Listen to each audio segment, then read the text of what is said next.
Hello friends, welcome to an academy. நான் Manikandan, an academy director. நம்ம இப்போ பார்க்க போகிறது தமிழ்நாடு மெடிக்கல் கவுன்சிலிங் வந்துட்டு யூஜி எம்பிபிஎஸ் பிடிஎஸ்க்கான 2025-26க்கு அட்மிஷன் போயிட்டு ஸ்டார்ட் பண்ணிட்டாங்க. ஓகேங்களா? அந்த இப்போ கவுன்சிலிங்க்கு அதுக்கு என்ன தேவையான ஃபீஸ் டீட்டெயில்ஸ் என்னங்கிறத நம்ம இப்போ பார்க்க போகிறோம். ஆல்ரெடி நோட்டிஃபிகேஷன் ப்ராஸ்பெக்ட்ஸ் எல்லாம் கொடுத்துருக்காங்க. ஸோ நம்ம அந்த ப்ராஸ்பெக்ட்ஸ்குள்ளே போய் பார்க்கும்போது பார்த்திங்கன்னா அப்ளிகேஷன் ஃபீஸ் வந்து 500 ருபீஸ் வந்து அவங்க சொல்லியிருக்காங்க.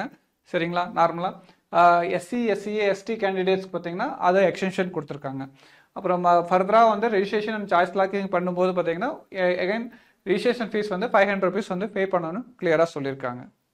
அடுத்து பார்த்தீங்கன்னா செக்யூரிட்டி டெபாசிட். செக்யூரிட்டி டெபாசிட் யாரெல்லாம் பண்ணணும்னு பார்த்துக்கோங்க. கவர்மெண்ட் மெடிக்கல் காலேஜ் அப்ளை பண்ணால் நெல்லுங்க. கவர்மெண்ட் டென்டல் காலேஜ் அப்ளை பண்ணாலும் நெல்.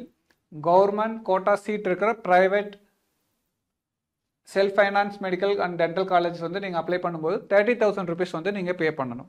ஓகேங்களா? இது வந்து ரீஃபண்டபிள் செக்யூரிட்டி டெபாசிட். ஓகேங்களா? இந்த இன்ஃபர்மேஷன் உங்களுக்கு ரொம்ப பயனுள்ளதாக இருக்கும். இது சம்மந்தமான வீடியோஸ் தொடர்ந்து பதிவிட்டு வருவோம். நம்ம ஒன் அகாடமி யூடியூப் சேனல் தொடர்ந்து பார்த்துட்டு வாங்க. நம்ம ஒன் அகாடமி யூடியூப் சப்ஸ்கிரைப் பண்ணுங்கள். தேங்க்யூ.